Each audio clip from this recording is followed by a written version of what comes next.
Hello students, welcome to my YouTube channel Sahaj classes. तो जैसे हमने हमारे चैनल पे सीटेट को लेके सीरीज शुरू की हुई है, सीटेट हो गया, एसटेट हो गया, ओवरऑल हमने एनसीईआरटी की सीरीज शुरू की हुई है। तो वहां से हमने 6 क्लास से शुरू किया है। तो 6 क्लास की हमारी 7 यूनिट है वो हो चुकी हैं। आज इस वीडियो में हम डिस्कस करने वाले हैं इसकी 8th यूनिट को। अगर आपने वो नहीं देखी है तो एक बार आप जाके देख सकते हो। बिल्कुल शॉर्ट, जितना शॉर्ट में हो सकता था उतनी मैंने वीडियोज बनाई है। और आपके एनसीईआरटी तो देखो हर एग्जाम में काम आती है, तो आप चाहो तो वो वाली जाके देख सकते हो। प्लेलिस्ट बनी हुई है क्लास 6 साइंस के नाम से। और एस्टेट का भी बहुत सारा मटेरियल चैनल पे है, आप चाहो तो उनको भी प्लेलिस्ट में जाके देख सकते हो। इस वाली वीडियो में हम डिस्कस करेंगे क्लास 6 की यूनिट है 8।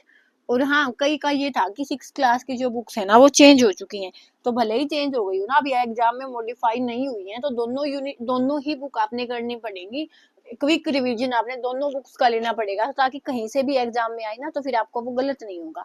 तो दोनों को पढ़ लेना, क्योंकि 6 क्लास में इतना ज्यादा टाइम भी नहीं लगेगा। अगर आप अच्छे से दो ना तो 1-2 दिन में सारी हो सकती है। इतनी छोटे वे में मैंने समझाया, और 1-2 बार रिवाइज करोगे तो सारा कुछ हो जाएगा। इस वीडियो में हम डिस्कस करेंगे क्लास 6 की यूनिट है 8, जो कि यूनिट हमारी रहने वाली है बॉडी मूवमेंट। अब हमारी बॉडी में अलग अलग मूवमेंट होते हैं। देखो, हम हाथ को मोड़ते हैं, पैर मोड़ के सो सकते हैं, जैसे हम हाथ हिलाते हैं, बाजू को ऊपर उठाते हैं, सारे जो भी मूवमेंट है हमारी बॉडी में, उन सबको इस वीडियो में हम डिस्कस करने वाले हैं। जो एनिमल्स है, कुछ एनिमल जो स्पेसिफिक आपकी इस यूनिट में दिए गए थे ना, उन एनिमल्स की भी हम बॉडी मूवमेंट है वहां पे देखेंगे। जितना अच्छे से हो सकता था उतना अच्छे से मैंने इसमें एक्सप्लेन करने की कोशिश की है, लिखने की कोशिश की है। ये नोट्स मैंने इसीलिए बनाए हैं ताकि जब भी काम आएगी ना एनसीईआरटी, तो बार बार बुक से नहीं पढ़ना पड़ेगा। तो देखो, सबसे पहले क्या है, एनिमल यहाँ पे दिए गए हैं। एनिमल यहाँ पे दिए गए हैं कि उनका कौन सा बॉडी पार्ट मूव होता है, और उसके मूव होने को हम कैसे बोलेंगे। जैसे हम पाँव से चलते हैं, है ना, तो उसको हम क्या बोलते हैं कि हम कौन से बॉडी पार्ट को, अगर हम चलते हैं तो कौन से बॉडी पार्ट को हम यूज करेंगे। हम करेंगे हमारे पैर को, ठीक है। और पैर को करेंगे तो कैसे चलते हैं, हम चल के जाते हैं ना, तो चलने को हम क्या बोलते हैं, वॉक। तो ऐसे में देखिए, ऐसे जितने भी एनिमल्स यहाँ पे दिए गए हैं हम सबका देखेंगे। तो सबसे पहले देखो क्या है, काऊ। काऊ है, तो काऊ जैसे हम अपने पैरों से चलते हैं, वो भी किससे चलती है, लेग से चलती है, और उसके चलने को हम क्या बोलते हैं, वॉक। ऐसे ही ह्यूमंस है, ह्यूमंस कैसे चलते हैं, वो भी लेग से चलते हैं, उसके चलने को भी हम क्या बोलते हैं, वॉक। उसके बाद स्नेक है, स्नेक आपने देखा हो ना, तो ऐसे करके राउंड अप करके अपनी पूरी बॉडी को घुमाते हुए चलता है। तो उसका कौन सा बॉडी पार्ट मूव होता है, सारी बॉडी मूव होती है, होल बॉडी। चलने में जो बॉडी हेल्प होती है, देखो चल के हम जाते हैं, बॉडी तो हमारी भी सारी एक जगह से दूसरी जगह जाती है। ऐसा थोड़ी ना होता कि पाँव पाँव चले जाएंगे, लेकिन चलते टाइम जो बॉडी पार्ट है वो यूज होएगा, वो देखना है। इसके चलने को हम क्या बोलते हैं, स्लीथर, जिसका मतलब क्या है, रेंगना, कि सांप रेंग के चलता है। नेक्स्ट है बर्ड। बर्ड के कौन सा पार्ट मूव करता है, विंग्स, पंख होते हैं उनके, और कैसे जाते हैं वो, फ्लाई करके चलते हैं, मूव होते हैं।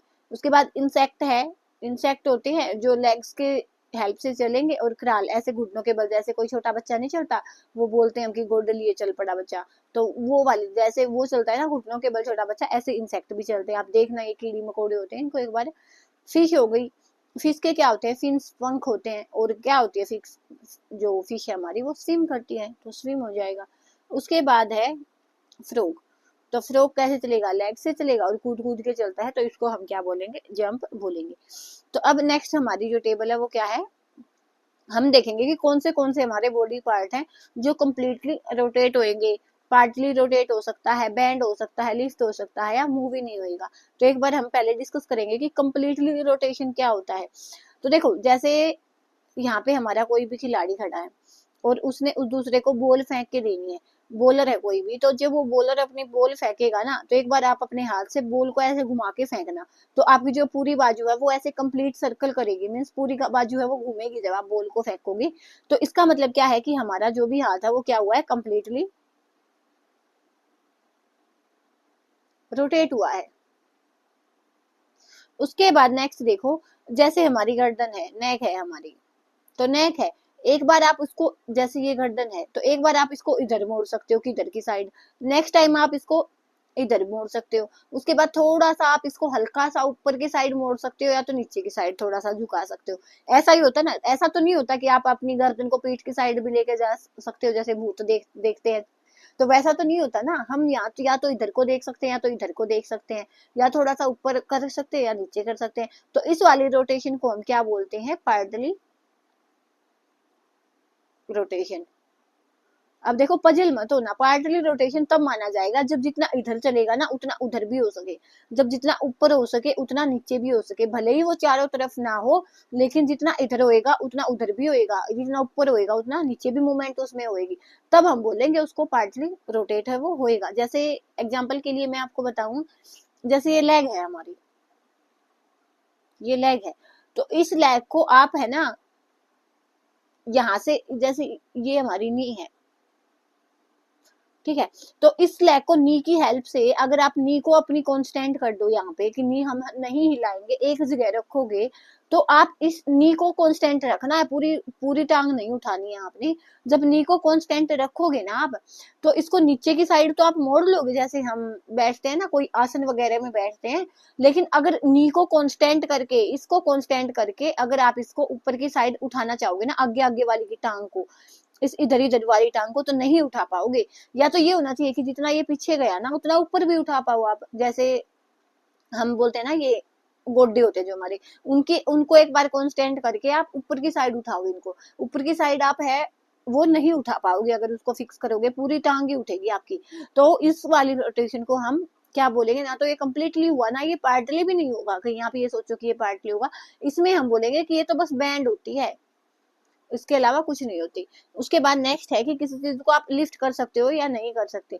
तो जैसे अगर हमारी बाजू है, ये हमारा हाथ है, यहाँ पे हमारी कोहनी हो गई और यहाँ पे बाजू कनेक्ट है, तो इधर से इधर वाले हिस्से को हम बोलते हैं आर्म, और यहाँ पे हमारी रिस्ट होती है, कलाई होती है, ठीक है। तो अगर आपको बोलूं कि मैं आप इस बाजू को उठा सकते हो, तो देखो यहाँ से इस बाजू को आप उठा सकते हो, अगर यहाँ से उठानी है ना तो इस बाजू को ऊपर नीचे उठा सकते हो, तो ये लिफ्ट हो जाएगी। लेकिन यही मैं बोलूं आपको कि आपको अपने रिस्ट को उठाना है, ये वाली जो रिस्ट है ना इसको उठाना है, तो एक बार सारी चीज इसको कांस्टेंट करके आप इस कलाई को उठाने की कोशिश करना, तो ये नहीं उठेगी। तो ये वाली चीज होती है, लिफ्ट होती है नहीं लिफ्ट होती। अब जैसे गर्दन है, हमारी जो नेक है, तो क्या आप उसको उठा सकते हो? तो ये चीजें अब सारी हम यहाँ पे देखने वाले हैं, तो चलो देखते हैं। उठा के देखना अपनी गर्दन को एक बार। तो सबसे पहले हमारी क्या है, नेक ही है, नेक है, तो देखो क्या है, कंप्लीटली रोटेट होएगी, पार्टली रोटेट होएगी, बैंड होएगी, लिफ्ट होएगी, जो सारी चीजें हम यहाँ पे देखेंगे। अब यहाँ से नेक वाला मैंने लगाया हुआ है कुछ, यहाँ से देखो ये नेक है हमारी, हम इसको पीछे की साइड मोड़ सकते हैं, या तो आगे की साइड मोड़ सकते हैं, या तो लेफ्ट लेके जा सकते हैं, राइट लेके जा सकते हैं, ठीक है। तो ये चीजें इसमें हो सकती है, लेकिन क्या आप इसको ऐसे इस घुमा के इधर की साइड लेके आ सकते हो? नहीं लेके आ सकते। तो ये क्या हुई, देखो ये बैंड भी हो रही है ना, और जितनी ये इधर जा रही है ना उतनी उधर भी जा रही है, इसका मतलब क्या कि पार्टली रोटेशन भी है। तो सही है। अब आप ये बताओ कि आप अपनी गर्दन को उठा सकते हो क्या? अपनी जो जो नेक है जहां से ये कनेक्ट होती है उससे उसको अलग कर पाओगे? नहीं कर पाओगे।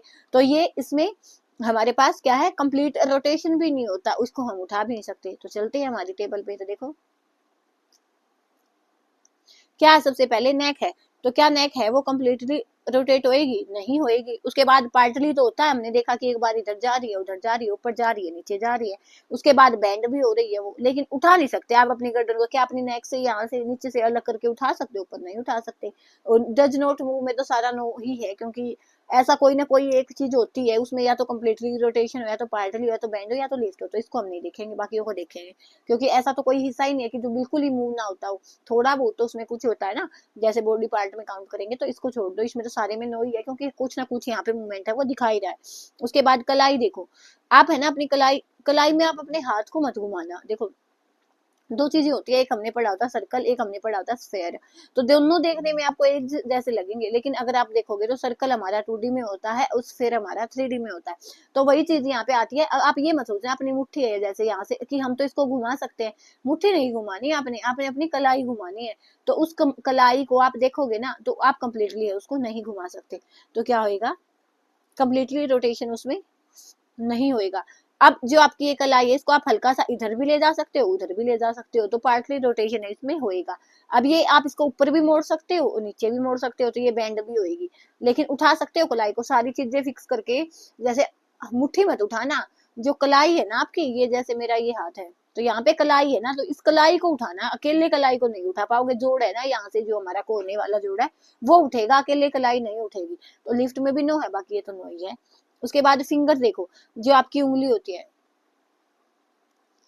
जो आपकी उंगली होती है, जैसे मैंने ये फिंगर बनाई, ड्राइंग पे मत जाना, थोड़ा हाथ से लिखना पड़ रहा है ना, तो इसलिए। तो ये फिंगर है, क्या आप इसको ऐसे चारों तरफ घुमा सकते हो? नहीं घुमा सकते, लेकिन हाँ ये है कि इधर भी लेके जा सकते हैं, थोड़ा सा इधर भी, ऊपर भी लेके जा सकते हैं, नीचे भी। तो पार्टली रोटेशन भी होएगा, थोड़ी सी बेंडिंग भी होएगी, और उठा सकते हैं तो लिफ्टिंग भी होएगी यहाँ पे। तो चल बस यही लिखना है।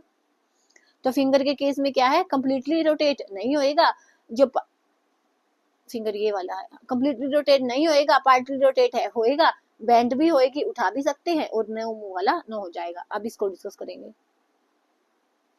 नी है हमारे पास, तो देखो नी है, नी में क्या होगा, जैसे नी के लिए मैंने बनाई हुई है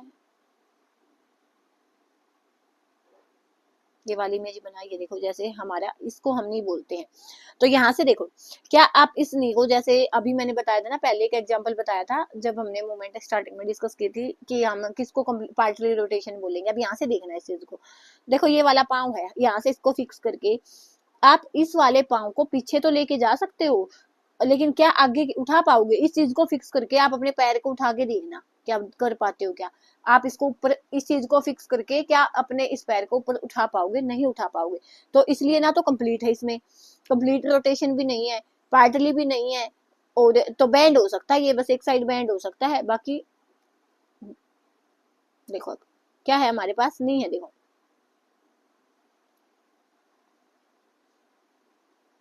तो क्या है, कंप्लीटली रोटेट नहीं होएगा, पार्टली भी नहीं होएगा, क्योंकि तो बैंड हो रहा है बस, तो बैंड में यस है। उसके बाद क्या, इसको उठा सकते हो? तो आप उसको उठा के देखना, ऊपर की साइड क्या उठा सकते हो? नहीं उठा पाओगे, तो नो है, और बाकी इसमें तो नो है ही। उसके बाद है हमारे पास एंकल, जैसे हमने रिस्ट वाला देखा ना, एंकल किसको बोलेंगे हम? टखना बोलेंगे ना। तो जो हमारी रिस्ट वाली है, सेम सिचुएशन यहाँ पे आएगी, क्योंकि वही बस ये हाथ के नीचे वाला पोर्शन है, ये पैर के नीचे वाला पोर्शन है, तो कंप्लीटली रोटेट नहीं होएगा, पार्टली हो सकता, थोड़ा सा इधर जाएगा उधर जाएगा, तो यस हो जाएगा। उसके बाद क्या आप इसको बेंड कर पाओगे? थोड़ा सा हल्का सा इसको मोड़ पाओगे आप, बाकी लिफ्ट नहीं कर पाओगे इसको, तो इनमें नो हो जाएगा। उसके बाद है टो, तो पैर की उंगली लगा लो या आप हाथ की उंगली लगा लो, एक ही बात है ना, जो पैर की उंगली में दिखाए गए हैं एबिलिटी, वही हाथ की उंगली में भी होंगे। अब जैसे देखो, इसको कंप्लीट आप अंगूठा लो, क्या पैर के अंगूठे को आप कंप्लीट रोटेट कर पाओगे? नहीं कर पाओगे, पार्टली हो जाएगा, कि इधर भी ऊपर की साइड ले जाओ, थोड़ा सा नीचे की साइड ले जाओ, हल्का हल्का सा इधर भी मोड़ सकते हो, उधर भी मोड़ सकते हो, तो यस हो जाएगा। उसके बाद बैंड हो सकता है, उठा भी सकते हैं ना पैर के अंगूठे को ऊपर की साइड, बाकी इसमें नो ही है। उसके बाद देखो क्या है, बैक, पीठ, जो अपनी पीठ है, तो क्या आप उसको कम्प्लीटली रोटेट कर पाओगे? नहीं कर पाओगे, लेकिन एक बार साइड में इधर देखेंगे तो एक बार उधर देखेंगे, तो पार्टली रोटेट है, वो हो सकता है। उसके बाद क्या है, बैंड भी होएगा, पार्टली रोटेशन है तो थोड़ा सा बैंड भी हो सकता है। बाकी पीठ को उठा सकते हो क्या? अपनी जो कमर है उसको पीछे निकाल सकते हो? नहीं निकाल सकते ना, तो ये हो जाएगा नो, बाकी इसमें नो ही है। हेड है, देखो क्या अपनी गर्दन पूरी घुमा सकते हो? नहीं घुमा सकते, पार्टली हो जाएगी, एक बार इधर जैसे हमने देखा था अभी इधर हो जाएगी। उसके बाद बेंडिंग है हमारे पास, बेंडिंग भी हो जाएगी, जैसे ऊपर नीचे कर रही है ना, बाकी उठा नहीं सकते, सर को भी आप नहीं उठा पाओगे, इसमें नो है ही। उसके बाद एल्बो है, कोहनी है, देखो क्या ये जो कोहनी है आपकी, क्या आप इसको पूरा घुमा सकते हो? नहीं घुमा सकते, तो नो हो जाएगा। उसके बाद पार्टली रोटेट भी नहीं होगा, मतलब पार्टली रोटेशन का मतलब क्या, जैसे पैर वाला हिस्सा हमने देखा, तो कोहनी को आप ज्वाइंट करोगे ना, तो कोहनी को कांस्टेंट करके आप देखना, जो हमारी एल्बो होती है उसको कांस्टेंट करके आप देखना कि क्या आप इसको ऊपर नीचे उठा पा रहे हो, तो नहीं उठा पाएंगे, तो इसमें भी क्या हो जाएगा, नो हो जाएगा। उसके बाद बैंड हो पा रही है, थोड़ी सी बैंड हो पा रही है, देखो पूरी बाजू को मत घुमाना, कहीं पूरी बाजू घुमा के बोल दो कि हो रहा है, तो पूरी बाजू आपने नहीं घुमानी है। उसके बाद क्या है कि लिफ्ट नहीं कर पाओगे, ये भी नहीं कर पाओगे। अब लास्ट क्या है हमारा, बाजू है। बाजू हमारा इतने हिस्से को हम बोलते हैं, जैसे ये रिस्ट हो गई, ये हमारी एल्बो हो गई, कोहनी हो गई, ये वाली कोहनी हो गई हमारी, और यहाँ से जो इतना हिस्सा है ना, और रिस्ट से ऊपर का, और यहाँ से शोल्डर से नीचे का, इसको हम आर्म बोलते हैं। तो ये तो कंप्लीट, जैसे बॉलर का एग्जांपल हमने देखा था, तो कंप्लीट रोटेट होएगी, लेकिन पार्टली नहीं होएगी। ये जो हमारी बाजू है वो ऊपर की साइड नहीं आ पाएगी ना, जैसे इसको कांस्टेंट करके, ऊपर जो हमारा शोल्डर का जोड़ है उसको कांस्टेंट करके ऊपर उठा के देखना, नहीं उठा पाओगे, तो ये पार्टली में नहीं आएगी, ये हो जाएगा यस। और उसके बाद इसको उठा भी सकते हो बाजू को आप, तो ये यस हो जाएगा। देखो हमारा कहने का मतलब क्या है, जब पार्टली रोटेशन की बात आती है कि जितना ऊपर उठेगा ना उतना नीचे उठना चाहिए, तो शोल्डर में से कांस्टेंट करके आप हल्का सा इसको ऊपर उठा सकते हो, लेकिन जितना आप नीचे ले जा सकते हो ना, जैसे नीचे जो पार्टली रोटेशन की बात थी कि इतना इधर लेके जाएंगे इतना, वो वाली इसमें नहीं हो पाएगी। बाकी आप इसको हल्का सा उठा सकते हो, तो ये यस हो जाएगा, बाकी इसमें नो ही है। तो होपफुली जितने भी मूवमेंट्स थे क्लियर कर पाई हो मैं, हमने ये लगाया था बस, ये जो रिस्टोर ये टखने वाला एग्जाम्पल है, दोनों में आप लगा सकते हो। तो इसी के साथ हमारा देखो एक पेज कंप्लीट हो गया। उसके बाद हम चलते हैं नेक्स्ट पे। उसके बाद है जॉइंट्स, हम किसको बोलेंगे। देखो आपने देखा कि बहुत, जैसे हमने हर फिंगर्स है उसको हल्का सा मोड़ सकते हैं, हमारे जो पैर है उसको मोड़ सकते हैं। तो ऐसी क्या चीज है, देखो जब अगर एक हड्डी होती, जैसे मैंने यहाँ पे हमारा जो ये हाथ है इसके ऊपर मैंने लोहे की रोड है वो बांध दी, तो क्या आप इस हाथ को मोड़ पाओगे, नहीं मोड़ पाओगे। ऐसे ही अगर हमारी एक हड्डी होती ना पूरी, तो अगर हम उसको मोड़ने को चलते तो वो टूट जाती। तो इसका मतलब क्या कि एक हड्डी तो नहीं है, वहां पे कम्बिनेशन है हड्डियों का। तो कैसे, तो वो क्या होता है joint. We are able to bend or rotate our body in places where two parts of our body seem to be joined। हम अपने बॉडी के उन्हीं पार्ट को रोटेट कर सकते हैं या बेंड कर सकते हैं जहां पे आपको लगेगा कि दो हिस्से जुड़े हैं, जैसे कोहनी के पास जुड़े हैं तो वहां से बेंड हो जाएगा। फिंगर में अलग अलग जैसे ये बने होते हैं जोड़, तो यहाँ से बेंड हो सकता है। मतलब जहां जहां भी आप हमारी बॉडी को हम बेंड करेंगे या रोटेट करेंगे, तो इसका मतलब क्या है कि वहां पे क्या है, जॉइंट है। एग्जाम्पल जैसे हमने देख लिया, एल्बो का कंधा है, ऊपर नीचे कर सकते हैं, जैसे हमारी गर्दन है। उसके बाद देखो bones can not bend, so how do we bend our elbow. जब हमने बोल दिया कि हड्डियां तो बेंड ही नहीं होंगी, तो फिर हमने कोहनी को कैसे मोड़ दिया। तो यही चीज बताने के लिए हम बताई गई है ना कि एक हड्डी नहीं होती, अलग अलग हड्डियां होती है यहाँ पे। तो देखो अलग अलग हड्डियों का कॉम्बिनेशन होता है। It is not one long bone from upper arm to our wrist, कि जो हमारी अपर आर्म होती है उससे, और देखो ये है जैसे मेरा हाथ है, यहाँ पे शोल्डर से कनेक्ट है ये मानो आप, और यहाँ पे कलाई है मेरी, और यहाँ पे हमारी कोहनी है। तो इसमें जो ऊपर वाला हिस्सा ना, इसको हम बोलेंगे अपर आर्म, और ये वाला होता है फोर आर्म। तो जो हमारा फोर आर्म है और जो हमारा अपर आर्म है, इसमें पूरे से लेके एक ही हड्डी नहीं होती, यही चीज यहाँ पे बताई गई है। It is different bones joint longer at the elbow, यहाँ पे दो हड्डी अलग अलग हड्डियां वो कंबाइन होती हैं। तो यही चीज यहाँ पे बताई गई है कि हमारे पास एक लंबी हड्डी नहीं होती कि यहाँ पे एक लंबी हड्डी हो गई, यहाँ पे अलग अलग होती है। इसको हम अपर आर्म बोलते हैं, इसको हम फोर आर्म बोलते हैं। इसमें दो हड्डियां होती है, इसमें एक हड्डियां होती है। तो यही चीज यहाँ पे बताई गई है कि एक हड्डी कंप्लीट होती तो आप उसको नहीं मोड़ सकते ना, तो टूट जाएगी अगर मोड़ने की कोशिश करोगे। तो वो जोड़ होता है, तो हम उसको मोड़ पाएंगे। जैसे अगर हमारे पास एक पेन है और उसको आप मोड़ने की कोशिश करोगे, पेन जिससे हम लिख रहे हैं, तो नहीं मुड़ेगा। लेकिन दो पेन को आप किसी भी हेल्प से जोड़ दो, तो उसको ऊपर वाले को आप इधर भी कर सकते हो, थोड़ा सा उधर भी कर सकते हो, तो मुड़ जाएगा। तो इसी के बिहाफ पे हम अव्वल अलग अलग ज्वाइंट को पढ़ेंगे। लेकिन ज्वाइंट की डेफिनेशन अगर आपने देखनी है तो क्या, कि जहां पे भी आपको लगे कि हमारे दो बॉडी पार्ट हैं वो ज्वाइन हुए हैं, वहीं पे आपको क्या मिलेगा, एक ज्वाइंट मिलेगा। अब ज्वाइंट भी अलग अलग टाइप के होते हैं, एक जैसे ज्वाइंट नहीं होते। सबसे पहले हमारा क्या है, बाल एंड सॉकेट ज्वाइंट। देखो बाल समझ आएगी, कुछ गोल गोल होएगा, और सॉकेट जैसे हम नहीं बोलते कि सॉकेट किसी चीज का जोड़ लगाना हो। अब इस बाल को जुड़ने के लिए क्या चाहिए होगा, कुछ जगह चाहिए होगी, एम्प्टी जगह चाहिए होगी जहाँ पे ये बाल जाके जुड़ जाए। तो यही चीज हमारी किस में होती है, बॉल एंड सॉकेट ज्वाइंट में होती है। One side ball like structure, एक साइड तो क्या होती है, बॉल लाइक स्ट्रक्चर होती है। And other is cavity to fix ball और दूसरी क्या होती है, कैविटी होती है। जैसे यहाँ पे कैविटी है ना, यहाँ पे ये बॉल फिक्स हो जाएगी, तो उसको हम क्या बोलते हैं, बॉल एंड सॉकेट ज्वाइंट बोलते हैं। इसकी कैपेबिलिटी क्या है कि हम a joint which allow movement in all direction, जिसमें इस वाले जॉइंट में देखो जैसे यहाँ पे ये बॉल है, इस ये बॉल घूमेगी तो ये चारों तरफ घूम सकती है। ये वाली बॉल अगर इस कैविटी में फिक्स है ना, तो वो चारों तरफ घूमेगी, चारों तरफ घूमेगी। तो क्या मतलब है कि वो उसकी जो मूवमेंट है वो सारी डायरेक्शन में हो सकती है। अब मैंने इतने एग्जाम्पल देखे हैं, सारी डायरेक्शन में घूमने वाली कौन सी हड्डी आपको दिख रही, जो हमने बोला कि हम फेंकेंगे ना, गेंद को फेंकेंगे, वही देखी थी हमने, जहां से हमारी आर्म का और शोल्डर का ज्वाइंट हो रहा है, वही देखी थी ना। तो क्या हो जाएगा, शोल्डर और आर्म का ज्वाइन है एक, तो वो हो जाएगा। और एक टांग है, टांग उठा के आप जैसे जांग में से, थाई में से आप देखोगे ना, तो वहां से आप अगर पैर को हिलाओगे तो उसको भी चारों तरफ हिला सकते हो, तो एक वो वाला होता है। तो दो जॉइंट होते हैं ऐसे ऐसे हमारे पास, एक तो शोल्डर आर्म वाला और एक हिप बोन और थाई बोन वाला। तो इनको आपने ध्यान में रखना है। तो सबसे पहले हमने पढ़ा कौन सा, बाल एंड सॉकेट जॉइंट। एक बॉल होएगी जो कैविटी में घूमेगी, और ऐसा ऐसा कौन सा कि या तो हम अपने हाथ को ही, बाजू को ही ला सकते हैं चारों तरफ, जब बॉल फेंकते हैं ऐसे ही एक्सरसाइज करते समय हम पैर को ही ला सकते हैं। तो दो ही जोड़ होते हैं, जैसे अगर मैंने यहाँ पे लगाई हुई होगी तो यहाँ से देखो, जैसे हमारी ये जांघ की हड्डी और थाई बोन होती है, यहाँ पे देखो, यहाँ से जहां से हमारा पैर जुड़ता है, तो ये भी बॉल सेकंड, जैसे हम इसको ऐसे चारों तरफ घुमा सकते हैं ना एक्सरसाइज करते टाइम। तो ये हमारा कौन सा हो जाएगा, बॉल एंड सॉकेट ज्वाइन हो जाएगा। उसके बाद नेक्स्ट देखो, होपफुली समझ आया होगा, कोई डाउट है ना आप कमेंट सेक्शन में पूछ सकते हो। उसके बाद है पाइवोटल जॉइंट। पाइवोटल जॉइंट में क्या होता है, a joint which allows us to bend our head forward and backward and turn head to right and left.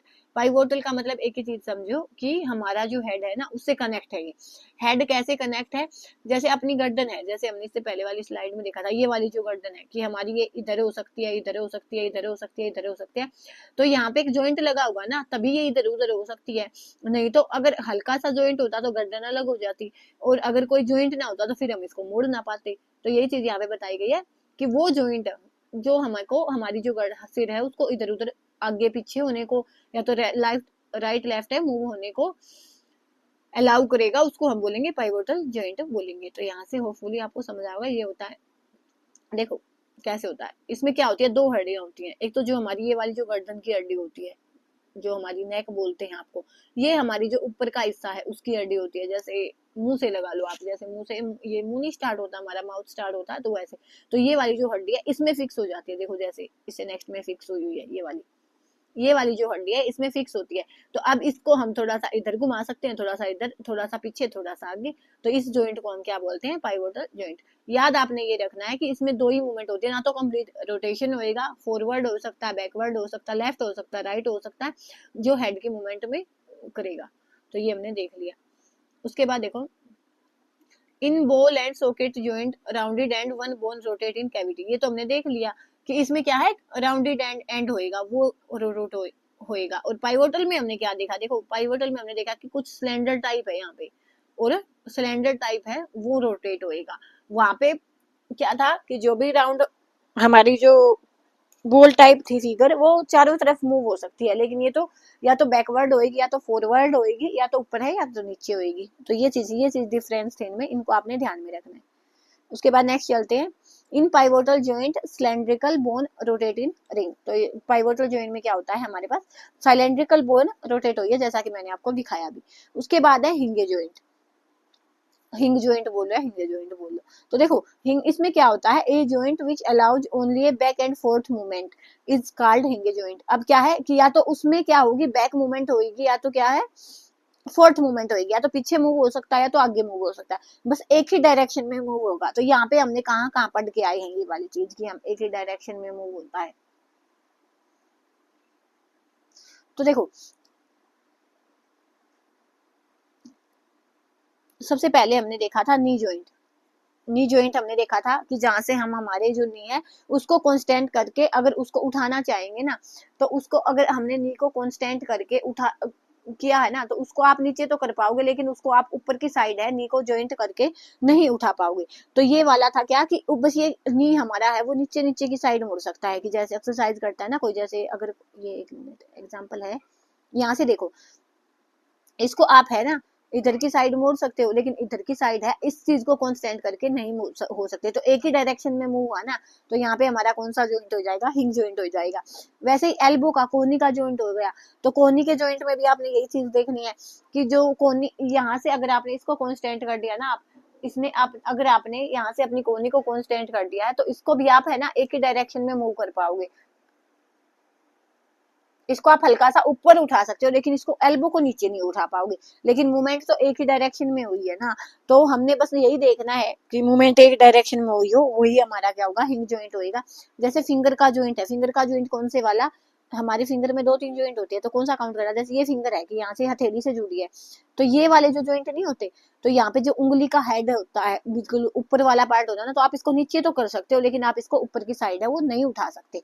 तो इसमें भी क्या है, एक ही साइड डायरेक्शन है। तो हिंगे जॉइंट में आपने यही चीज ध्यान में रखनी है कि इसमें क्या होगा, आगे ऊपर नीचे एक ही मूवमेंट होगी, बस जो भी जॉइंट है उसकी एक मूवमेंट होगी। तो नी में देख लिया हमने कि पीछे जा सकता है, आगे नहीं जा सकता, ऊपर की साइड नहीं जा सकता। जो हमारी एल्बो में हल्का सा ऊपर हम मोड़ सकते हैं, लेकिन वो नीचे की साइड अगर कांस्टेंट करके मोड़ने की भी कोशिश करेंगे तो पूरी बाजू हिलेगी। ऐसे ही फिंगर का ये आगे वाला जॉइंट हो गया या ये वाला सेकंड वाला जॉइंट हो गया, इसमें भी आप जैसे यहाँ से भी इसको नीचे की साइड तो मोड़ पाओगे, ऊपर की साइड नहीं उठा पाओगे। तो यहाँ पे भी एक ही जॉइंट है। इसमें होता क्या, देखो इसके लिए ये बनाया गया, देखो ये मैंने लगाई है ना, जैसे ये है, इसको आप है ना पीछे की साइड तो मोड़ सकते हो, इधर की साइड है वो नहीं मोड़ सकते। ऐसे जो हमारी है हल्का सा आप इसको ऊपर उठा सकते हो, लेकिन नीचे की साइड इसको कांस्टेंट करके आप नहीं ले जा सकते। बस ये तो ये दिखाने के लिए आपके एनसीईआरटी में दिया था क्या, कि यहाँ पे हमने एक ऐसे नीचे खोखली वो ली है फिगर, और यहाँ पे एक सिलेंड्रिकल टाइप होता है, तो वो ऊपर नीचे ऐसे मूव होता है। तो इसको छोड़ दो, बस ये चीजें ध्यान में रखनी है आपने कि एक ही डायरेक्शन में रोटेशन होएगा। एग्जाम्पल कौन से हो जाएंगे, नी, एल्बो और फिंगर जॉइंट है इसके एग्जाम्पल हो जाएंगे। उसके बाद क्या है, fixed joint. The bones fix से क्या चीज है कि कोई चीज है वो फिक्स होएगी। The bones can not move at this joint are called fix joint, कि वो जॉइंट जहां से जो हड्डी है वो मूव ही ना हो उसके।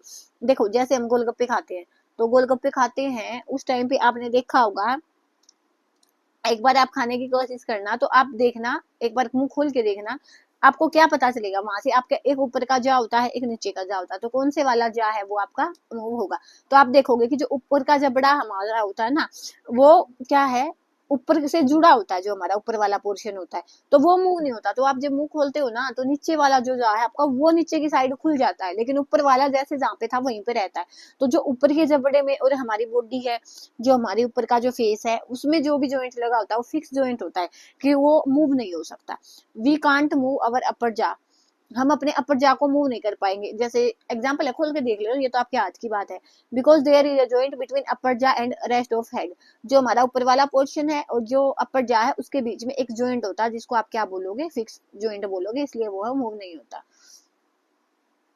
जैसे यहाँ पे आप देख सकते हो, देखना कि आपका ये वाला जबड़ा और इसके बीच में क्या होता है, फिक्स जॉइंट होता है, इसको आप नीचे की साइड कर सकते हो। या ये यहाँ पे देखो, ये भी तो हड्डियां ही है ना हमारे सर में, तो यहाँ पे देखो ये वाले जॉइंट है, ये मूव थोड़ी ना हो सकते कि हमारा सर आधा पीछे खुल गया, आधा आगे खुल गया, ऐसा थोड़ी ना होता, वो फिक्स है। तो ये वाले जॉइंट भी किस में काउंट होंगे, फिक्स जॉइंट में काउंट होंगे। उसके बाद देखो, human skeleton bones at the time of birth, कि जो हमारी खोपड़ी होती है उसमें स्केल्टन, सॉरी खोपड़ी नहीं, स्केल्टन, जो हमारी पूरा जो स्ट्रक्चर होती है ना, उसको हम स्केल्टन बोलते हैं। जैसे हाथ पैर सारों की जो कंकाल आप बोलते हो। Bones at the times of birth कितने होते हैं, 305 होते हैं, 305 होती हैं। लेकिन जैसे जैसे आप बढ़ते जाते हो तो कुछ हड्डियां वो कंबाइन हो जाती हैं, और वो बच के कितने रह जाती हैं, 206 रह जाती हैं। तो आपने सुना होगा ना कितनी हड्डियां होती है, तो 206। लेकिन अगर आपसे पूछे कि बर्थ टाइम पे कितनी होती है, तो वो होती है 305। उसके बाद क्या होता है कि कुछ हड्डियां वो आपस में फ्यूज हो जाती हैं। देखो, all the bones in our body also form a framework to give a shape to our body, this is framework is called skeleton। तो देखो हमारी बॉडी पे स्किन लगी हुई है, मांस लगा हुआ है सारी जगह पे, लेकिन कुछ तो उसके नीचे स्केलेटन है ना, तो जैसे कुछ तो उसके नीचे स्ट्रक्चर है, तो जो वो हमारी हड्डियों का फ्रेमवर्क है कि यहाँ पे हाथ बनाने हैं हमने, यहाँ पे हमारे सर बनाना है, यहाँ पे पैर बनाने हैं, तो उस फ्रेमवर्क को आप क्या बोलते हो, स्केलेटन बोलते हो। तो ये चीज आपने ध्यान में रखनी है।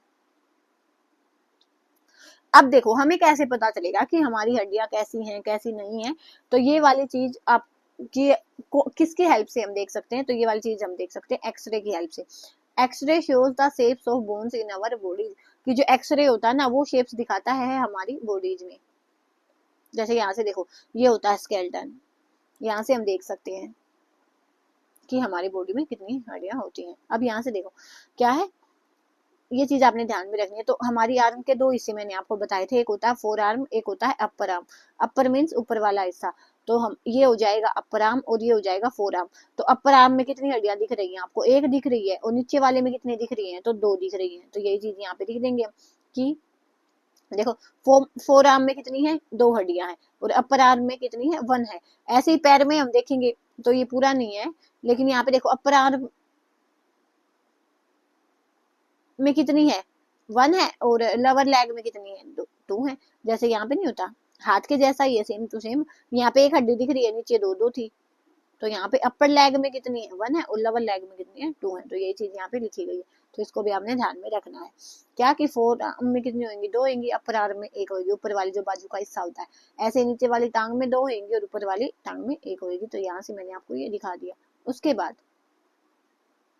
देखो, हमारी जो कलाई है वो ऊपर नीचे थोड़ा हल्का सा बैंड हो सकती है, हम तो इसका मतलब यहाँ पे भी कुछ ना कुछ तो मिला ही होगा हमें, कुछ छोटी छोटी हड्डियां होंगी। तो wrist is made up of several small bones called carpals, कि जो हमारी कलाई होती है ना वो अलग अलग छोटी छोटी हड्डियों की बनी होती है, जिसको आप क्या बोलोगे, कार्पल्स बोलोगे। और इनका नंबर होता है वो कितना होता है, 8 होता है। जैसे यहाँ पे देखो, देखो ये हमारी हथेली है, तो 1 2 3 4 5 6 7 8, 7 8।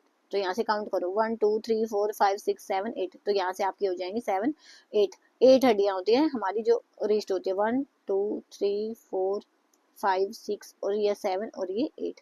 तो ऐसे करके आप देख सकते हो। तो इनकी नंबर कितना होता है, इनका 8 होता है। उसके बाद नेक्स्ट देखो, रिब्स। रिब्स हम किसको बोलेंगे, जो हमारी छाती में हड्डियां होती है ना, उनको बोलते हैं। तो देखो, हमारी जो छाती है, एक बार आप है ना सांस फुला के देखना, जैसे हम अपने मुंह में सांस भरते हैं, तो आप ऐसे सांस भर के देखना। अगर कोई हेल्दी है तो अलग बात है, अगर कोई वीक है, मेरे जैसा है कोई, तो अब वो क्या करेगा, जैसे ही अपना जो सांस फूलेगा ना उसका, तो ऊपर आपकी जो चेस्ट है वो ऊपर की साइड आएगी, तो आपको वहां पे हाथ लगा के देखना, आपको हड्डी हड्डी फील होएगी। तो उनको आप क्या बोलते हैं, रिब्स बोलते हैं। और देखना एक केज हा बना होगा इनका, मीन्स क्या, एक पिंजरा बना होगा। अब इस पिंजरे में क्या होता है वो हम आगे डिस्कस करेंगे, लेकिन फिलहाल आपने देखना कि ये पिंजरा बना होता है। देखना एक बार सांस फुला के अपना, जैसे अंदर की साइड सांस रोक के नहीं करेंगे हम, तो आपको दिखेगा। तो we see that ribs are curiously bent, की जो रिब्स होती है हमारी, जो चेस्ट की हड्डियां होती है ना, वो क्यूरियोसली, मतलब आप देखोगे ना, देखो ये इसमें देखेंगे, यहाँ से देखो, ये वाली हड्डियां आपको फील होंगी, रिब्स आप इनको बोलते हैं। देखो ये कैसे बेंट हुई है, यहाँ से आगे यहाँ पे चेस्ट की हड्डी पे जुड़ी हुई है, पीछे ये बैक वाली हड्डी, जो जिसको हम बोलते हैं बैकबोन, रीढ़ की हड्डी बोलते हैं ना, उससे कंबाइन हुई है। तो इसलिए बोला कि क्यूरियस टाइप में, राउंड शेप में ये जुड़ी हुई होती है। They join the chest bone and the backbone, वो चेस्ट बोन और बैकबोन को जोड़ते हैं टुगेदर टू फॉर्म एक बॉक्स टाइप बनाते हैं, जिसमें हमारी लंग्स होते हैं, हमारा हार्ट होता है। तो एक बॉक्स टाइप बना के, वो बॉक्स टाइप बनाते हैं, उसको हम क्या बोलते हैं, रिब केज बोलते हैं। तो यहाँ से देखो, ये इन्होंने अलग से भी लगाया था मैंने, देखो ये बना हुआ है, ये हमारे पास केज टाइप बना हुआ है। तो यहाँ पे हमारे क्या होते हैं, हार्ट होता है और हमारा लंग्स होता है। अब इनको क्यों बनाया, देखो ऐसा कुछ तो सोच के ही बनाया ना। क्या होता है, जैसे अगर हम गिर गए, तो एक तो हमारे जो लंग्स होते हैं बहुत सेंसिटिव होते हैं, हार्ट है वो बहुत सेंसिटिव होता है, तो एक तो जो अगर अच्छी खासी चोट लगेगी तो सीधा जाके वहां पे लगेगी। एक अगर हड्डी आगे होंगी तो उनको लगेगी पहले, उसके बाद आप तक पहुंचेगी, हमारे लंग्स तक, हमारे हार्ट तक पहुंचेगी। हो सकता है कि अगर थोड़ी तो चोट हो तो हड्डियां सहन ही कर लेंगी, क्योंकि ये मजबूत होती है, लेकिन अगर हो भी जाएगा, इससे ज्यादा ही चोट होगी, तो हड्डियां टूट के रह जाएंगी। लंग्स और हार्ट पे बात है वो बहुत लास्ट तक आएगी। तो इसलिए इनमें क्या होता है, रिब केज टाइप इनकी स्ट्रक्चर होती है। उसके बाद there are 12 ribs on each side of chest, तो दोनों साइड में, मींस एक साइड में 12 है, तो अगर दोनों साइड की रिब्स काउंट करोगे तो आप क्या हो जाएंगे, 24 हो जाएंगे। तो यहाँ पे देखो, दोनों साइड की अगर आप रिब्स है वो काउंट करेंगे तो वो क्या हो जाएंगे, 24 हो जाएंगे।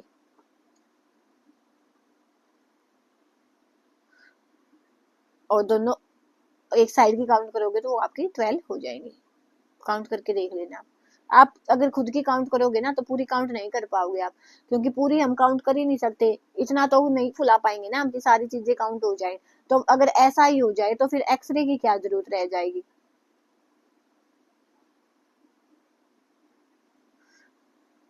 उसके बाद देखो नेक्स्ट क्या है हमारे पास, बैकबोन।